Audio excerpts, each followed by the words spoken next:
Mga master, isa sa mga agencies na siguradong mayroon ng PBB 2022 ang Bureau of Internal Revenue. Halos na perfect po nila yung PBB criteria. 95 lang naman ang score ng BIR. So meron po silang 61.75% ng 2022 basic salary bilang matatanggap nila sa PBB 2022. Tanging doon lamang po sa client satisfaction na kinulang yung score ng BIR. 4 ang kanilang score doon, equivalent to 20 points. Yung tatlong other criteria, perfect. 25 points ang kanilang score, kanilang nakuha. Kaya total of 95 yung total na puntos nito pong Bureau of Internal Revenue.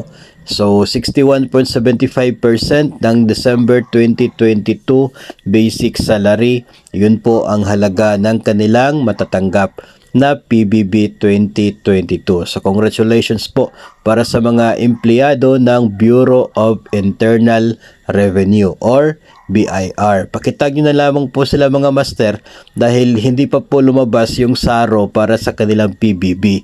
Pero dahil base po sa website ng PBB Secretariat ay 95 yung score ng BIR, kaya sigurado na eligible po sila.